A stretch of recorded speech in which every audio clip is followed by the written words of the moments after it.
მოგესალმებით, განვაგრძობთ მაუწყებლობას პირდაპირ ეთერში შემოგერთეთ გადაცემა სტუდია ნომერი 8, რომელსაც პარასკევობით მე ჟურნალისტი ლიზა კვესელობა ვუძღვები. Ჩვენ გადაცემაში ბევრ მნიშვნელოვან საკითხს შევესხებით, ასევე შიდა პოლიტიკურ პროცესებზე, საგარეო პროცესებზე ვისაუბრებთ და გადაცემის სტუმარი იქნება პატრიოტთა ალიანსის გენერალური მდივანი გალბატონი ირმა ინაშვილი. მოგესალმებით, გალბატონი ირმა. მადლობა გადაცემაში მონაწილეობისთვის და პირველი ალბათ უნდა დავიწყოთ იმ საკითხებით, რომელიც ქვეყნის შიგნით ვითარდება შიდა პოლიტიკური პროცესების გაანალიზებით და რა გზით მიდის ჩვენი ქვეყანა, რა პოლიტიკას აწარმოებს ქართული ოცნება და რა სისტემა შექმნა მმართველობის ქვეყანაში. 2011-2012 წლებში ვერც მე, ვერც ჩვენი გუნდის წევრები დარწმუნებული ვარ, ვერც ჩვენი საზოგადოების აბსოლუტური უმრავლესობა ვერ წარმოიდგენდა, რომ ჩვენ ვიცხოვრებდით, მოგვიწევდა ცხოვრება ისეთი ტიპის სახელმწიფოში, როგორც სახელმწიფოშიც აღმოჩნდით დღეს.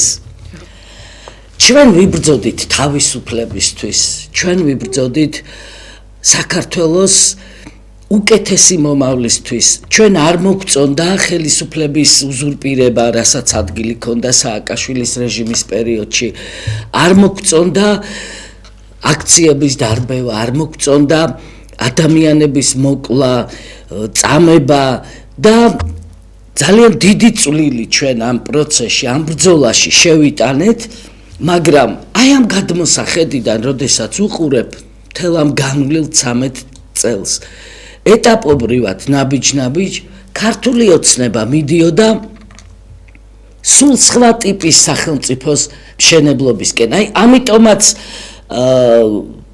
გადავედით ჩვენ ოპოზიციაში თავის დროზე, რომ კოჰაბიტაცია რაც გამოაცხადა ქართულმა ოცნებამ ჩვენთვის მიუღებელი იყო. გახსოვთ ალბათ მაშინ სხვადასხვა ფრაზები გვესმოდა ხელისუფლების წარმომადგენლების მხრიდან, დავივიწყოთ წარსულის უფთაფურცლიდან, დავიწყოთ ყველაფერი. ამას ჩვენ არ ვეგუებოდით. ეს ჩვენთვის მიუღებელი იყო. შემდეგ კიდევ გავიდა წლები პარლამენტშიც ვიყავით, იქაც ბევრ საკითხთან დაკავშირებით ჩვენ განსხვავებული მოსაზრებები და პოზიცია გვქონდა, მაგალითად იგივე სასამართლოსთან დაკავშირებით და სააკაშვილის რეჟიმის მოსამართლეებთან დაკავშირებით, რომლებიც გადმოიბარა ამ ხელისუფლებამ და ეს ძლავრი სასამართლო კლანი არსად არ წასულა, დარჩა უბრალოდ. პირდაპირ ამბობდა კობახიძე ბოდიშის კითხვით გაგაწყობინებთ, რომ ის ადამიანები, ვინც ადრე ცუდ საქმეებში ჩადიოდნენ, ახლა კარგ საქმეებში ჩადიან, რომ ამ უვადო მოსამართლეებზე სწორედ რომელიც ქართულმა ოცნებამ გადმოიბარა. კი, და რო ავიღოთ ნორა კვიციანის მაგალითი, რომელიც ჩემთვის არის სიმბოლო თავისუფლებისათვის ბრძოლის, დედა ქეთევანის ბრძოლა, ხო? აი დედა ქეთევანის, ქალბატონი ნორა კვიციანის პროკურორები, მოსამართლეები, ვინც სრულად უდანაშაულოდ გაასამართლეს ქალბატონი ნორა, შემდეგ ჩვენ ვიხილეთ უვადო მოსამართლეებად, დაწინაურებულ პროკურორებად და ასე შემდეგ. ეს სიმახინჯეა. ეს ჩვენ არ მოგწონდა, ამას ჩვენ არ შევეგუებოდით და ამიტომაც საჯაროდ საუბრობდით ჩვენ ამ ყველაფერზე პარლამენტშიც, პარლამენტს მიღმაც. ამას რატომ უსვამ ხაზს და რატომ ვიხსენებ? ერთ დღეში ავტოკრატიები არ ყალიბდება.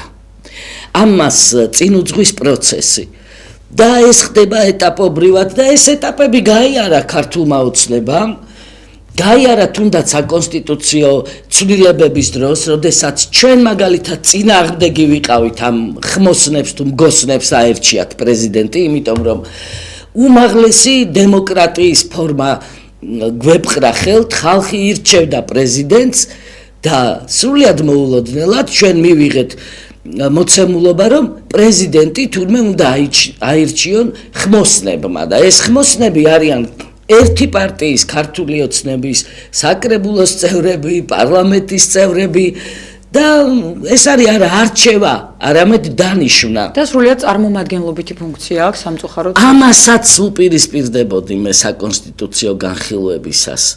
და რო ავიღოთ ახლა მიგრაციის საკითხები დღეს ბევრი საუბრობს ამაზე, მაგრამ ჩვენ ვიბრძვით ამ უკონტროლო მიგრაციის წინააღმდეგ წლებია. კი ბატონო.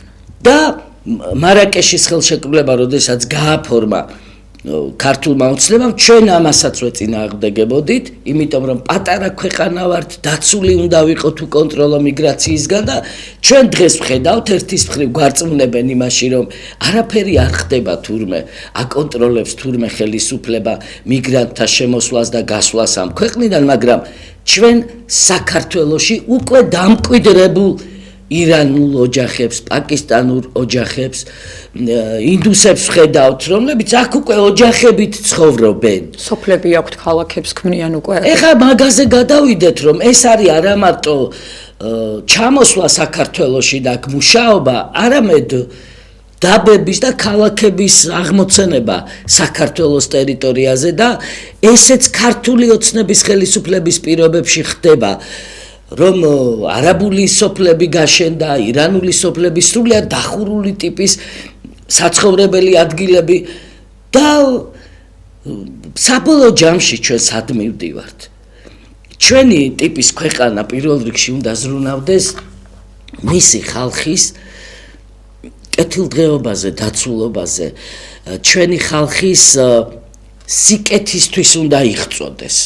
და დღეს ჩვენ ვხედავთ ბევრჯერ გვისაუბრი ამაზე ბატონყმურ წყობილებას, ფეოდალურ წყობას, რაც დაამკვიდრა განსაკუთრებით ამისი დამკვიდრების პროცესში უდიდესი წვლილი შეიტანა ბატონმა კობახიძემ ქართული ოცნების ამ ახალ გუნდთან ერთად, იმიტომ რომ ძველი და მებრძოლი ხალხი ვინც იყო, ყველა განდევნეს ქართული ოცნებიდან და დღეს ჩვენ ვხედავთ პარლამენტი ხელთ უპყრია, ერთპარტიული პარლამენტი, უბიოგრაფიო ადამიანი. მე უმრავლესობის ლიდერი არის, არ ვიცი თუ რა სტატუსი აქვს, ერთ-ერთი მაღალჩინოსანია პარლამენტის. მის ბიოგრაფიას გავეცანი და სუფთა ფურცელია. ბიოგრაფია არ აქვს საერთოდ ადამიანს და ესეთი ხალხი დღეს მართავს ჩვენი ქვეყნის საკანონმდებლო ორგანოს და პრეტენზია აქვს რომ აშენებენ თურმე უკეთეს საქართველოს და ხშირად საზოგადოებაში სამწუხაროდ ლიზა არის ესეთი აზრი დამკვიდრებული რომ აი ვინ თუ არა ესენი და აბას სხვა არავინ არ ჩანს მეგობრებო მარტო ობიექტივის აი ამ სტუდიაში გამოდის არაერთი ისეთი ადამიანი, რომელსაც ბიოგრაფიაც აქვს, გამოცდილებაც აქვს, გაუვლია ცხოვრების ის გზა, რომლითაც შეუძლია იამაყოს მაგალითად მალხას თობურიამ და კიდე სხვებმა, რომლებიც ჩვენი პარტიის წევრები არიან და ჩვენი ერთობის და ჩვენი მოძრაობის და თუნდაც ის ხალხი, ვინც არ არის ჩვენი პარტიის წევრი, მაგრამ არის ამ სტუდიის სტუმარი. და მე ყველას გარწმუნებთ, რომ ეს ხალხი, ობიექტივის რესპონდენტები მაგალითად, თუ წამყვანები, გაცილებით უკეთესად შეძლებენ ამ ქვეყნის მართვას, ვიდრე ეს უბიოგრაფიო დეპუტატები, რომლებიც დღეს, არ ვიცი, რა შეფასებებით, რა ტერმინოლოგიით გამოდიან, ჩემთვის არის სრულიად აუხსნელი ეს. კაპიტანი, სწორედ ამამ შექმნა თუ არა ასეთი მოცემულობა, რომელშიც ვართ ახლა პრინციპში, იმიტომ რომ ჩვენ, ვინც გვეგონა ავტორიტეტი ქვეყნისთვის და ის ადამიანები, რომლებიც წლების განმავლობაში გვესმოდა, რომ საკუთარი საქმის პროფესიონალები იყვნენ, ქვეყნის სამსახურში იყვნენ, ქვეყანა უყვარდათ, ოჯახი უყვარდათ, სრულიად ჩამოერყვა საზოგადოებას, თავად ქართული ოცნების ამომრჩევლებმა დაკარგეს იმედი იმის, რომ ვინმე შეიძლება მათ რიგებში ნორმალური იყოს, იმიტომ რომ ღარიბაშვილი მაგალითად პირდაპირ ამის მაგალითი ლუსტრაცია ხდება შემდეგ უკვე გენერალური პროკურორი მკვლელობაში ბრალდებულია თურმე ამ მკვლელობას გეგმავდა ასე შემდეგ თავდაცვის ყოფილ მირის ჯარის გაძარცვა აქვს წარდგენილი ბრალა და მილიონი ასეთი წვრილმანი საქმე რომელიც ჩვენ ვიცოდით და რომელიც უკვე დადასტურდა თავად ქართული ოცნება გვანახებს და ამ ხელს ამ ადამიანებს ხომ აი ამის შემდეგ საზოგადოება რწმუნდება თუ არა იმ ყველაფერში რომ რაღაც არასწორად ვითარდება ჩვენს ქვეყანაში ჩვენ რო ვიყოთ ნორმალური დემოკრატიული მართლაც დემოკრატიული ქვეყანა დღეს მთელი საზოგადოება უნდა ითხოვდეს ამ ხელისუფლების გადადგომას. და რატომ? თუ შენ ყავდა ამდენი მოღალატე მინისტრი თუ პრემიერ-მინისტრი, ამდენი კორუფციაში ჩაძირული მაღალჩინოსანი პოლიტიკური თანამდებობის პირები. ანუ სად იყავი შენ ამ 13 წლის მანძილზე? შენი პასუხისმგებლობა რა არის? შენ ხომ ნაწილი ხარ ამისი?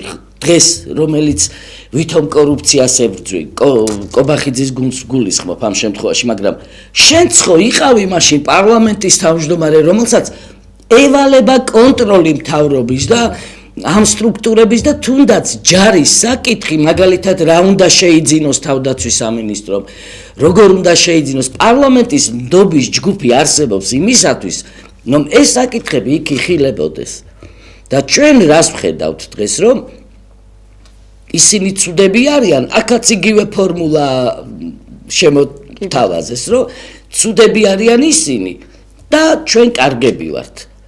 არ არის ესე.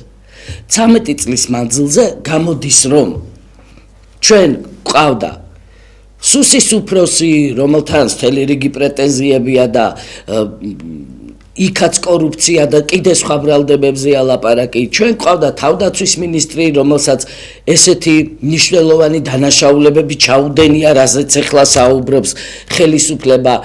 აგერ ღარიბაშვილის დაკავების ფაქტი კიდევ და შენ მაშინ რასაკეთებ, რატომ ხარ?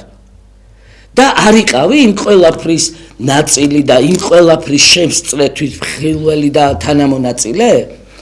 ამიტომ ჩვენ მართლაც დემოკრატიული ქვეყანა რომ ვიყოთ, კიდევ ერთხელ ვამბობ, დღეს ხალხი უნდა ითხოვდეს ასეთი ხელისუფლების გადადგომას.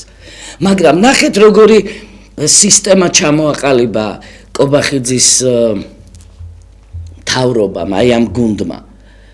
ეს სხვათა შორის სრულიად განსხვავებული გუნდია ქართული ოცნების წინა გუნდებისგან.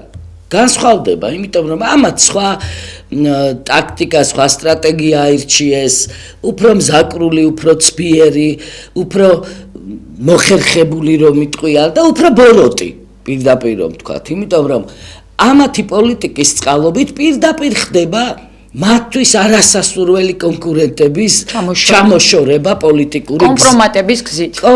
პოლიტიკური გზიდან. და აი ეს მაგალითი ღარიბაშვილის არის სწორედ ამისი ერთ-ერთი გამოხატულება, იმიტომ რომ ჩვენ გვესმოდა ღარიბაშვილის ადვოკატების მხრიდან ის რბილად, მაგრამ მაინც ისმოდა ესეთი შეფასებები, რომ ირაკლი ღარიბაშვილმა დაიცვა გუნდი, ბევრი რამ არ თქვა. აი, როდესაც ამაზეა ლაპარაკი, კარგი დაიცვა, მაგრამ ანუ რისგან დაიცვა? რა არ თქვა ირაკლი ღარიბაშვილმა? ირაკლი ღარიბაშვილს ვიცით რომ წაყენებული აქვს ბრალად შემოსავლის დამალვა, რომელიც კერძო ბიზნესიდან ქონდა მას, ანუ გამოდის რომ ირაკლი ღარიბაშვილი არ ამბობს რას, რომ იმ გუნდში ბიზნესის ხვებსაც აქვთ, იმ ბიზნესიდან შემოსავალს წლების მანძილზე არცხვები ასახავდნენ დეკლარაციებში, მაგრამ პასუხისმგებლობის წინაშე დააყენეს ღარიბაშვილი, ხო?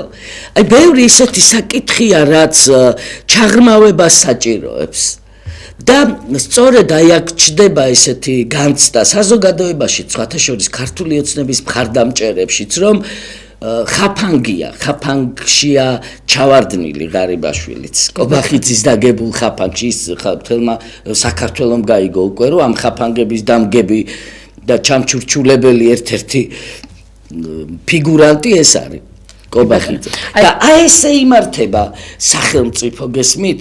ეს არის მაკიერება, ეს არის სიმახინჯე, ეს არის ფეოდალიზმი, ეს არის ბატონყმური წყობა, იმიტომ რომ მე თუ შენ არ მომწონხარ, ნებისმიერი ხერხით გზიდან გიშორებ და ეს რისთვის არის გამიზნული? გამიზნულია საზოგადოების დაშინებისთვის. აი ამასთან ერთის ისიც რომ სრულიად უკანონო ცვლილებები შეიტანეს კანონმდებლობაში და ჩვენ ხედავთ უკვე რომ ტროტუარზე დგომაც კი შეიძლება გახდეს ადამიანის დაპატიმრების საფუძველი, ხო? ამისთვის ვიბრძოდით. მე ხა ქართული ოცნების მხარდამჭერებს მინდა ვკითხო. არის ესეთი ფენა ჩამოყალიბდა ყველაფერზე ტაშის მკვლელები. მე ვფიქრობ რომ სწორედ ასეთი ხალხი ღუპავს ხოლმე კონკრეტულ ხელისუფლებებსაც და აზიანებს ქვეყანას. ყველაფერზე ტაშის მკვლელები იმ ჯგუფს მინდა ზუსტად მივმართო. ამისთვის ვიბრძოდით ჩვენ რომ ტაში გეკრათ მერე იმაზე რომ ტროტუარზე ადამიანი დგას რაღაცას აპროტესტებს. ჩვენ გვაქვს უფლება არ მოგწონდეს ხელისუფლება, გვაქვს უფლება არალეგიტიმურად მივიჩნევდეთ მას, იმიტომ რომ დემოკრატიული პროცესი არჩევნების გაყალბება რა არ მომხდარა ეს არჩევნების გაყალბება? გვაქვს უფლება ვითხოვდეთ პრემიერის თუ მთავრობის გადადგომას და ან ერთი კაცი ვიდგეთ ტროტუარზე და ან მრავალი ათასი კაცი ვიდგეთ გამზირზე. მაგრამ ესეც უკვე სისხლის სამართლის დანაშაულის კატეგორიაში აქვთ გადატანილი. და მეგობრებო, ამაზე ტაშის კრა ნიშნავს იმას, რომ თქვენ ტაშს უკრავთ თქვენი შვილებისთვის ჩრდილო კორეულ მომავალს. და ჩვენ ამისთვის არ გვიბრძოლია. ჩვენი ბრძოლის მიზანი იყო თავისუფალი, ლაღი, ბედნიერი საქართველო, სადაც ჩვენ შვილებს ექნებათ რწმენა, რომ აი ეს ერთი ორი კაცი კი არ არის ქვეყნის ბატონ პატრონი და მას კი არ აქვს ყველაფრის უფლება. არამედ კონსტიტუციაა ჩემი დაცვის გარანტი და დღეს სად არის კონსტიტუცია რა ფუნქციას ასრულებს? არაფერი აბსოლუტურად. როგორც მოუნდებათ, ისე შეცვალეს კანონმდებლობები დაჩქარებულ ტემპებში და ამოაყირავეს მთელი ეს კანონმდებლობა და გახადეს რეპრესიული, დასჯაზე ორიენტირებული, რომ ამითი ცდილობენ მთელი საზოგადოების დაშინებას. და მე სამწუხარო რეალობას ვხედავ, რომ საზოგადოების ნაწილში ეს შიში ლიზა გაჩნდა. მოახერხეს მაინც რომ ნაწილი საზოგადოებისა შეაშინონ, დააშინონ, გააჩუმონ, იმიტომ რომ ჩვენ ესე ხმამაღლად მოლაპარაკე ადამიანებს სულ უფრო და უფრო ცოტას ვხედავთ. ბევრი წავიდა საქართველოდან, აი რომ ავიღოთ ერთი წელი, ბოლო ერთი წელი არაერთმა ჟურნალისტმა, აქტივისტმა დატოვა პოლიტიკოსები მათ შორის, დატოვა ქვეყანა. ნაწილი ციხეშია, ტროტუარზე გახვალ გასაპროტესტებლად დაგიჭერენ, ნიღაბი არ უნდა გაიკეთო, სიტყვები არ შეიძლება რომ გამოიყენო, არალეგიტიმური და კიდე სხვა ტერმინები, ხო? და სადავართ ჩვენ? მათ შორის ემიგრანტები, რომელთაც ხმის უფლება ჩამოერთვათ და არაერთი ასეთი გადაწყვეტილება ქართული ოცნების მხრიდან მიღებული.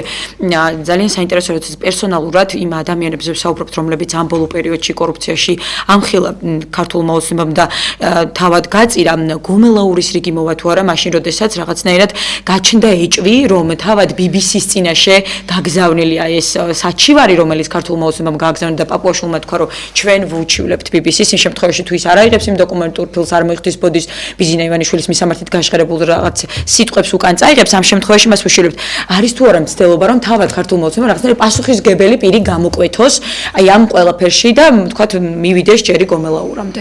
შეიძლება აზრი გამეწყდა და წინა შეკითხვა დავასრულოთ და მერე გადავიდეთ ამაზე. ნახეთ, როდესაც ჩვენ ლაპარაკობთ ამ დაკავებებზე და ხელისუფლების მაღალი თანამდებობის პირების, პოლიტიკური თანამდებობის პირების ციხეში გაშვებაზე, ერთი რამ არის ძალიან სიმპტომატური, რასაც ყურადღება უნდა მივაქციოთ. ქართულმა ოცნებამ შექმნა ისეთი ატმოსფერო, რომ ჯერ პრეზენტაცია ხდება, რომ აი ეს პრემიერი არის ყველაზე წარმატებული, ააყვავა, ააშენა, გააბწყინა, გაანათა და როდესაც დგება მისი წასვლის საკითხი, მაშინ ირთვება პროპაგანდა ქართული ოცნების, რომ ეს არის ცუდი, მიუღებელი, არ ვიცი რა ეპითეტებით შეამკეს, აი გახარია რომ ავიღოთ, საერთოდ გაანადგურეს, მოსპეს, ისეთი პროპაგანდა იყო ჩართული და ეხლა უკვე წასულებზე, ხო, აი წასულებზე ვლაპარაკობთ და ციხეში წასულ ღარიბაშვილზე, ეს იყო რაღაც ამაზრზენი სანახაობა, ესეთი მიზანმიმართული კამპანია ღარიბაშვილის წინააღმდეგ და ამავდროულად სიჩუმე. თავისივე გუნდი არიცავს, თავის პრემიერებს, თავის ძველ ლიდერებს. ძლიერი შიშის მომენტია, ბატონოიდ, მათ რატომ არიცავენ? არა, არიცავენ, იმიტომ რომ ყველა ფიქრობს გადაირჩინოს თავი, შეინარჩუნოს ადგილი, შეინარჩუნოს რაღაცა თავისი პატარა სტატუსები, რაც აქვთ და ძალიან თვალშისაცემი არის საერთოდ ეს, რომ როდესაც ქართული ოცნებიდან ან ციხეში და ან თანამდებობიდან უბრალოდ მიდიან ადამიანები, მათ არათუ არავინ არიცავს, მათ წინააღმდეგ ირთვება შავი კამპანია. ეს სიმახინჯეა რა. ესეთი რამ არ უნდა ხდებოდეს. მაგალითად ხელისუფლება, რომლის ხელშიც ბევრი ბერკეტია, ესეთ მეთოდს არ უნდა მიმართავდეს. შავი პიარის, რაღაც დეზინფორმაციის, რაღაცა ვიდეოების დამონტაჟების აშინელებაა ეს. ამიტომ ფეოდალური წყობა ჩვენ რო ვამბობ და სისტემა რას ნიშნავს? ზუსტად ამას. ვინ წავიდა, ის უკვე წარსულია და უნდა ემსახურო, ვინც ძლიერია იმას. აი ამას ამკვიდრებს დღეს ქართული ოცნება და ამიტომაც არის რომ რაღაცნაირად შიში გაჩნდა საზოგადოებაში, რაზეც მე ვისაუბრე. ეხლა რომ გადმოვიდეთ BBC-ის თემაზე, დააკვირდით ქართული ოცნების პარლამენტის თავმჯდომარეს ქონდა ხო ბრიფინგი. უჩივლეს BBC-ს არა სასამართლოში, ბრიტანეთის სასამართლოში, არამედ შიდა BBC-ის შიდა მარეგულირებელ ორგანოში. მე BBC-ში მიმუშავია, პრაქტიკაზე მყოფილ ვარ, ძალიან საინტერესო და დიდი გამოცდილება მივიღე იქ და კაცრად არის BBC-ში გაწერილი ჟურნალისტური გამოძიებების მთელი პროცედურა, თუ არ არის უტყუარი ფაქტები და უტყუარი მტკიცებულებები. BBC ესე არ აქვეყნებს გამოძიებებს და ამჯერადაც, როდესაც საქართველოს მხარემ BBC-ის მიმართა და ბოდიშის მოხდა მოთხოვეს, აი იმ სახელისუფლებო არხებს არ გაუშუქებიათ BBC-ის პასუხი, რა უპასუხა BBC-მ ქართული ოცნების ლიდერებს. კი ბატონო, და სხვადასხვა ვიცით პასუხი ამასთან დაკავშირებით. ეს პასუხი ძალიან საინტერესო იყო, რომ BBC ენდობას იმ ჟურნალისტს, რომელმაც დაიცავს მამაც ჟურნალისტებს, რომლებმაც აი ეს გამოძიება ჩაატარეს. ეხლა გითხრათ სიმართლე, ამ გამოძიების თემას თვითონ ხელისუფლება ცდილობს, რომ რაღაცნაირად შეძინოს არასერიოზულობის ელფერი, რომ ვითომ არაფერი არ მოხდება, ვითომ არაფერი არ არის და უშედეგოდ დამთავრდება ეს ყველაფერი, მაგრამ ასე არ არის ეს. ჩვენ ვიცით, რომ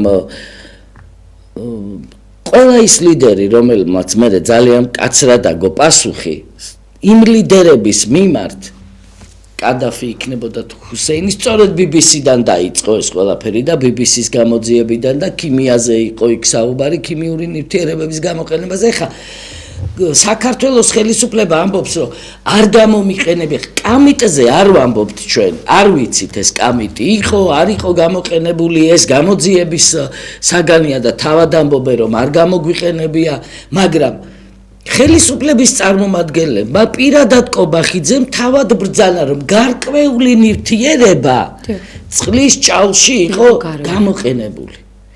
ანუ ეს გარკვეული ნივთიერება, ქიმიური ნივთიერებაზე არის საუბარი, იყო გამოყენებული, ადასტურებენ თვითონ. და ესეც კანონის დარღვევა არავითარ შემთხვევაში არ შეიძლება წყლის ჭაულში გამხსნელი ქიმიური ნივთიერებების გამოყენება, იმიტომ რომ ეს ძალიან ამძიმებს შემდეგ დემონსტრანტების მდგომარეობას, ჯანმრთელობის მდგომარეობას და წარმოიდგინეთ, ეხლა მოგწონს, არ მოგწონს, მისაღებია შენთვის თუ მიუღებელი იმ დემონსტრანტების აზრები, ისინი შენი მოქალაქეები არიან, ახალგაზრდობა იყო უდიდესი ნაწილი და გამოდის, რომ შენ ცემე სასტიკაცემე, გამოიყენე ამ ცემისას სპეცრაზმი, სხვადასხვა ძალოვანი სტრუქტურები, ყავდა კიდე გადაცმული ნიღბიანი პირები, ჯგუფები, რომლებიც ვერავინ ვერ გაიგო რა სტრუქტურას წარმოადგენდნენ, ანუ ისეთი შაუბნელი რაზმებიც ყავდა და ამის პარალელურად კიდე რომ ცემე და ტყეპე და სხვათა შორის არ უგია პასუხი იმ პოლიციის წარმომადგენლებს, რომლებმაც კისერი მოტეხეს ჟურნალისტებს.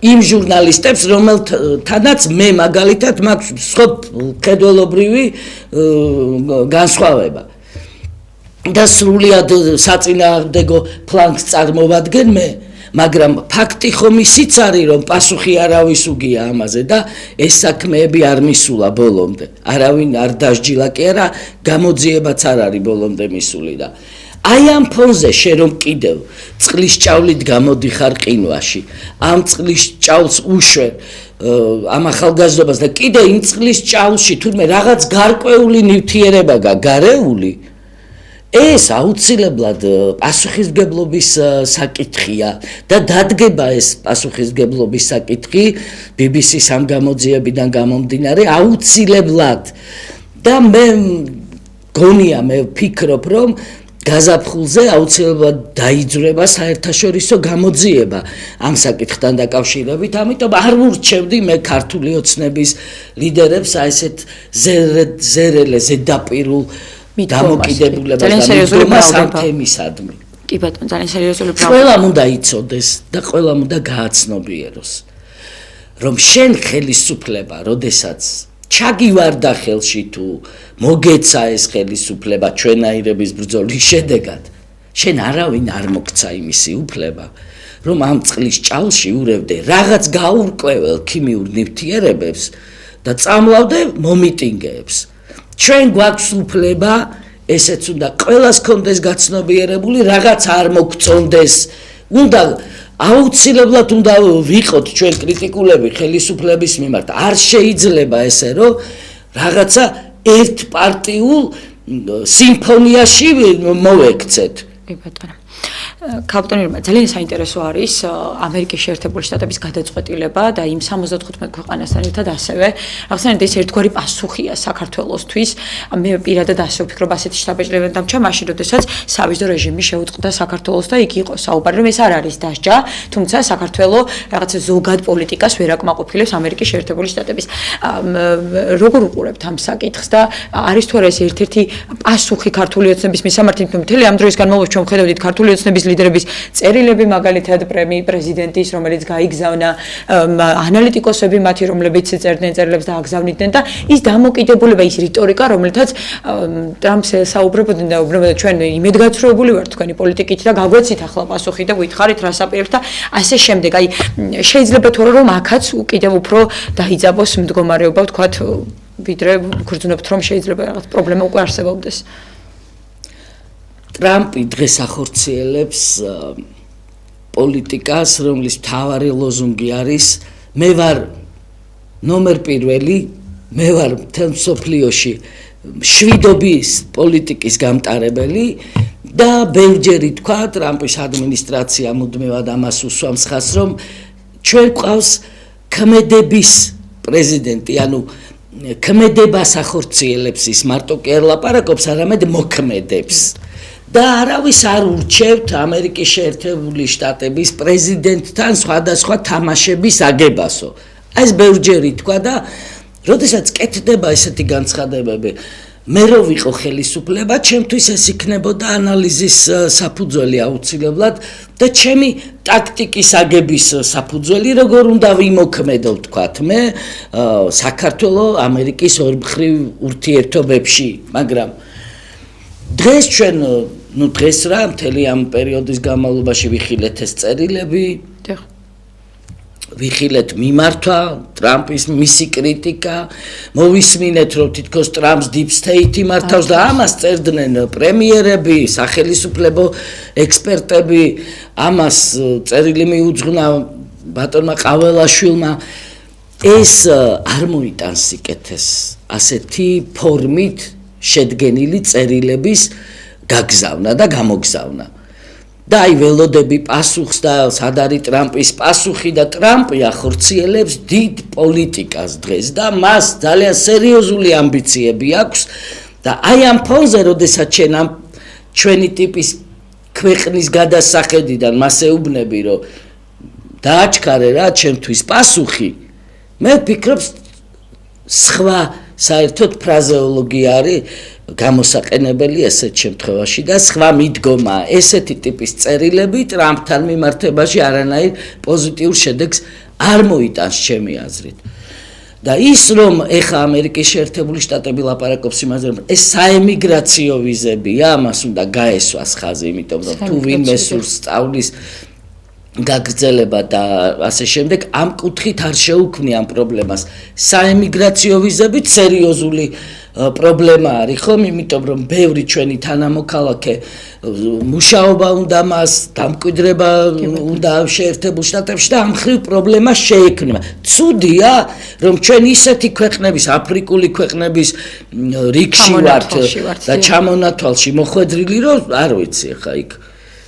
კი, სამწუხაროდ არ არიან იქ განვითარებული ქვეყნები და ისეთი რომლებიც მოწინავე არიან. ძალიან სამწუხაროა ეს რომ ხედავს ჩვენში აი ამ იგივე აფრიკულ ქვეყნებს შეერთებული შტატები და ამიტომ ამ საემიგრაციო ვიზაზე უარს გვეუბნება. თავისთავად არ არის კარგი. საერთოდ ჩვენი ხელისუფლების პოლიტიკა ემიგრანტებთან დაკავშირებით არის ძალიან უპასუხისმგებლო, მე ვიტყოდი. თავის დროზე ქართულმა ოცნებამ უთხრა ჩვენს ემიგრაციას და კიდე აქ ჩვენ საზოგადოებას რომ წაბძანდით ბატონო შესაძლებლობას და იქ იპოვეთ თქვენი ადგილიო და ბევრი ისეთი შეფასება ისმის ხოლმე ემიგრანტების მიმართ მძიმე რაღაც არაკორექტული და უნდა ითქვას რომ აი ეს ჩვენი ემიგრაცია არის ჩვენი ეკონომიკის ერთ-ერთი შემადგენელი ნაწილი და ის რომ საქართველოში ქართული ოჯახების დიდი ნაწილი არ არის სიღატაკის ზღვარს ქვემოთ და არსებობს და ფიზიკურად გადარჩა სწორედ ამ ჩვენი ემიგრანტების და ემიგრაციის დამსახურებაა ეს ამიტომ დანაშაულად მიმაჩნია მე ძალიან დიდ დანაშაულად ხმის მიცემის უფლება წაართვა ემიგრაციას იმ ქვეყნებში სადაც ისინი არიან იმიტომ რომ აქ ჩამოდი იცი რა როდესაც შენ ხელფასი გაქვს 16000 ლარი თუ 14000 ლარი და ის ემიგრანტი წვალობს იმისათვის რომ რაღაცა თანხა შეაგროს და თავის შვილებს აქ გამოუგზავნოს და იმას ეუბნები რომ აიღე ბილეთი რა მოხდა მე $1500 გადაიხადე და ჩამობძანდი ამერიკიდან ხმა მიეცი და ისევ უკან წადი ეს არის უპასუხისმგებლობის გამოხატულება. რიტორიკა, რომელთაც ეუბნები რომ კეთილი ინებე, აი ეს ძალიან დამცინავი დამოკიდებულება სამწუხაროდ საკუთარი მოქალაქეების იცი რა ლიზა, იცია რომ ემიგრაციის დიდი ნაწილი მათ არ უჭერს მხარს და მათი მონაწილეობა არჩევნებში არის საფრთხე ქართული ოცნებისთვის, ამიტომაც გათვლა არის იმაზე რომ ვერ ჩამოვა დიდი ნაწილი და რა, ვინც ჩამოვა, ისიც მათ წინააღმდეგ აძლევს ხმას. ეს სულ სხვა მიდგომა არის საჭირო. აი ამას წინათ სხვათა შორის უკვე შეცვალეს ეს რიტორიკა და მე რა თუ ვერ წავლენ ჩვენი მოქალაქეები ევროპაშიო თუ ამერიკაშიო აქ იპოვონო თავისი ადგილიო. ეხლა მოდი იმაზე ვილაპარაკოთ, აქ როგორ უნდა იპოვო შენი ადგილი. ამაზე უნდა გკითხეთ ქართულად, იმას სწორედ ეკონომიკურ თემებზე, რომელიც ცოტა დრო გრჩება და უნდა მოვასწროთ, საქართველო არის ევროპაში ლიდერი ეკონომიკური ზრდის თვალსაზრისით. ეს განცხადება გააკეთა გუშინ პრემიერ-მინისტრმა კობახიძემ და დღეს გახდა ცნობილი, რომ ის დავოსის ეკონომიკურ ფორუმზე არ მიიწვიეს, რომელთაც თავს იწონებდნენ ხოლმე, როდის ყოველთვის ამ ფორუმზე იყვნენ მიწვეულები და მნიშვნელოვანი შესაძლებლობა იყო და ასევე ამ კვირაში გახდა ცნობილი რომ საარსებო მინიმუმი 5 ლარით შემცირდა მოქალაქეებისთვის და რა მდგომარეობა ეკონომიკური თვალსაზრისით, იმიტომ რომ ქართულმა ოცნებამ წინა საახალწლოდ უთხრა მოქალაქეებს რომ უი თურმე ქვეყანაში არის ძალიან ძვირი ფასები რომელიც უნდა შევამციროთ და 1 იანვრიდან ფასები ვიცით რომ როგორც აფთიაქო ქსელებში ასევე პროდუქტებზე კიდევ უფრო მეტად გაწვირდა.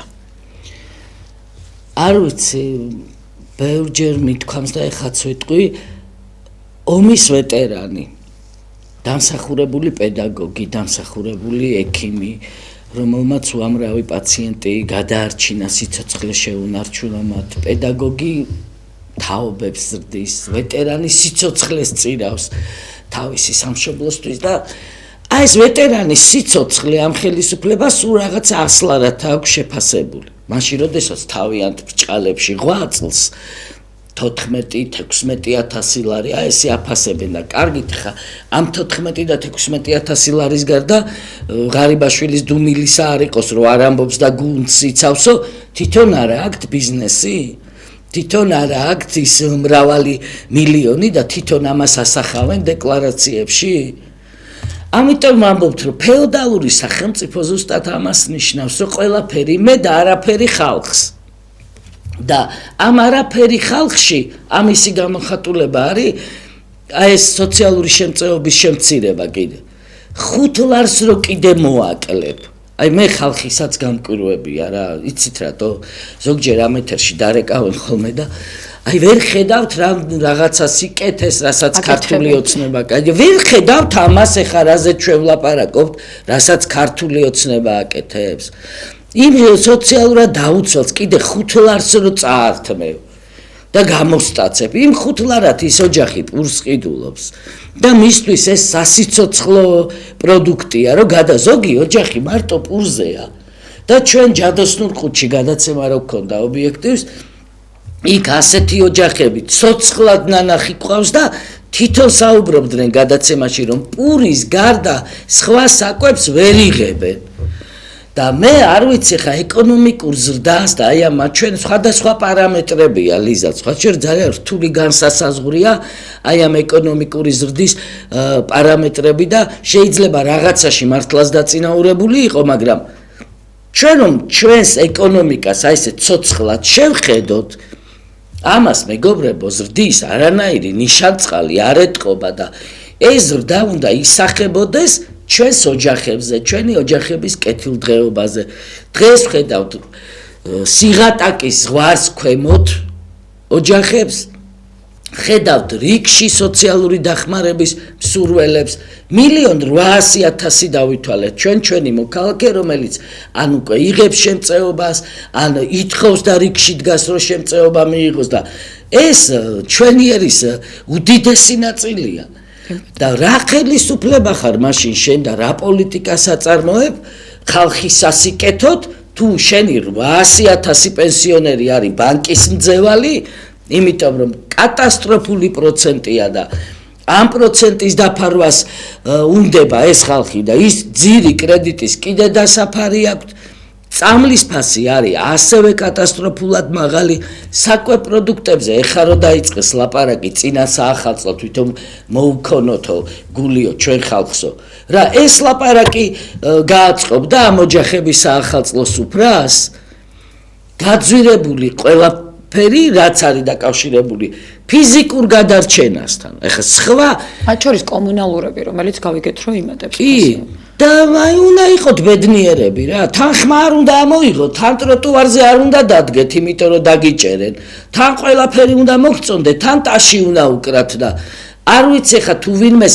ასეთ ქვეყანაში ოცნებობდა რომ ეცხოვრა და ეს იყო მისი მიზანი ასეთ ქვეყანაში ჩვენი მიზანი არ იყო მეგობრებო ეს რომ გვეცხოვრა ასეთ ბატონყმურ ფეოდალურ სახელმწიფოში და არ ვიცი რა გამოგვივა მაგრამ ის რომ უნდა ვიმოქმედოთ ამის წინააღმდეგ ეს არის ფაქტი ის რომ არ უნდა შევეგუოთ ამას ესეც ფაქტია და ვინც აღიმაღლებთ ხმას და შემოგვიერთდებით გარწმუნებთ რომ დიდი საქმეს გააკეთებთ ამ ქვეყნისთვის და ჩვენი სამშობლოსთვის საბოლოო ჯამში იმიტომ რომ ეხლა რასაც ჩვენ თვალს ვადევნებთ იგივე ეს არაბული ქალაქების პროექტი და საერთოდ არაბეთის და არაბული მე ამას ინვესტიციას ვერ უწოდებ ეს არის ჰაერი პირიქით ეს იგლ ჰილსი თვითონ ცდილობს რომ რაღაცა თანხები მოიზიდოს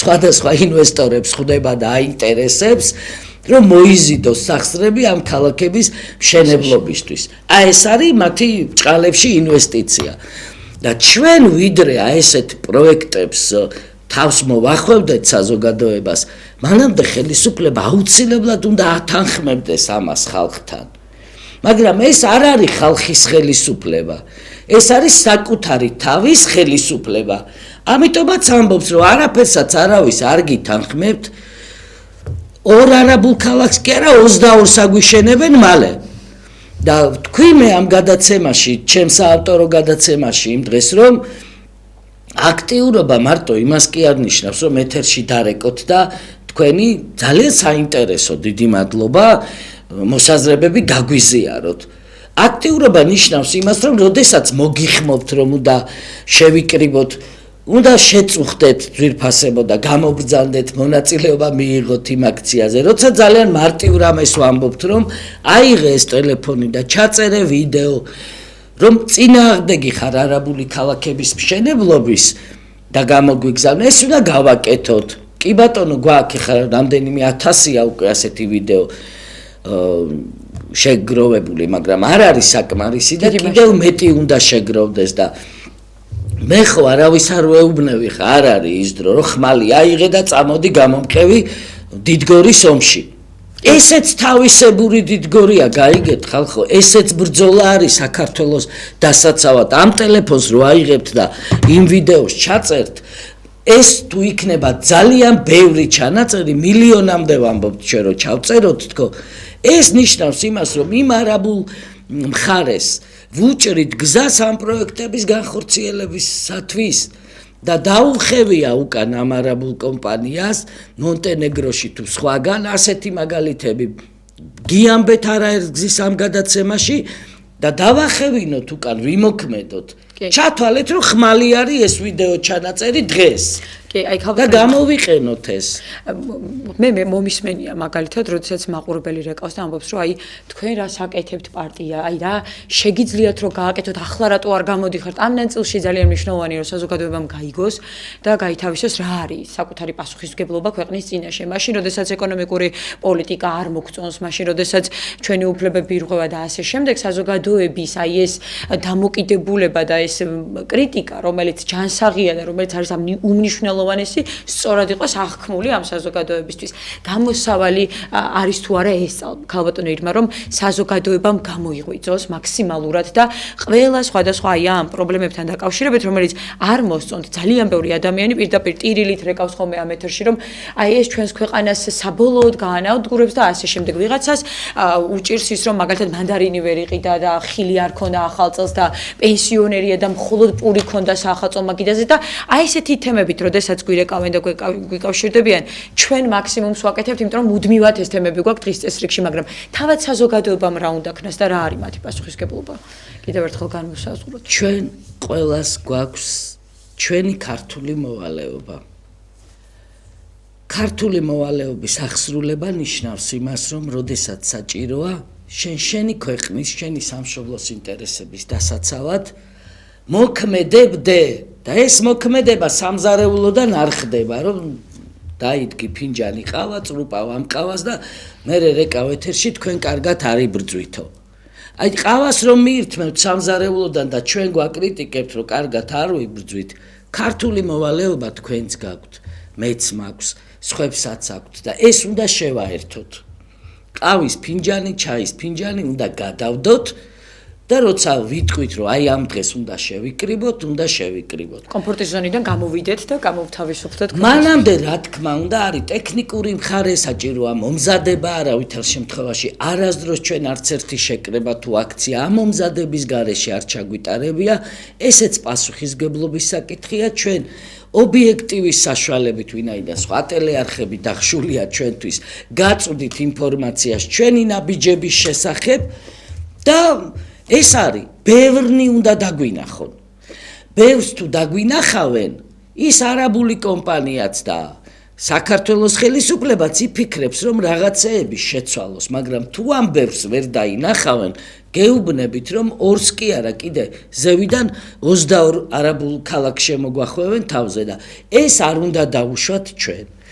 იმიტომ რომ არ აგვაქვს ჩვენ ამისი უფლება. კი ბატონო, ეხლა ერთი რამე მინდა კიდევ თქვა, რომ აი ამ პერიოდში ერთ-ერთი მთავარი საკითხი, რაზეც ულაპარაკობს ობიექტივი, არის პატიმრების საკითხი. გავიარეთ ეტაპები, ჩვენ ვნახეთ, რომ საქართველოს ხელისუფლება ამ დაკავებულებს დაპატიმრებულ ადამიანებს აცხადებდა მიშისტებად თუ LGBT-ებად თუ არ ვიცი რა იარლიყი არ მიაკარეს, ძალიან მკაფიოდ უნდა მიაკერეს, ძალიან მკაფიოდ უნდა ვთქვათ, რომ საპროტესტო აქციებში მონაწილე ადამიანების უმრავლესობა არც მიშისტია, არც კობახიძისტია, არც ნაციონალური მოძრაობის მხარდამჭერია, საერთოდ ზოგი არის სრულიად აპოლიტიკური ადამიანი, რომელსაც არც ერთ პარტიასთან შეხება არ აქვს. და ისინი აი ამ საპროტესტო აქციების მონაწილეთა უმეტესობას სურს უკეთეს ქვეყანაში ცხოვრება, არ უნდა გაყალბებული არჩევნები, არ უნდა ფეოდალურ სახელმწიფოში ცხოვრება და იბრძვის ამისათვის. და ეხა შენ რო ამის გამო და იმის გამო რომ ზოგი ტროტუარზე იდგა, ზოგს ნიღაბი ეკეთა და ზოგს კიდე რაღაცა სისულელე დააბრალე, რასაც ვერ უმტკიცებ და უამრავი ასეთი საქმე აკავებ ამ ადამიანებს, ეს არის დაუშვებელი. ამიტომ ყველა უდანაშაულო და დიდი ნაწილი უდანაშაულოა, უნდა გათავისუფლდეს.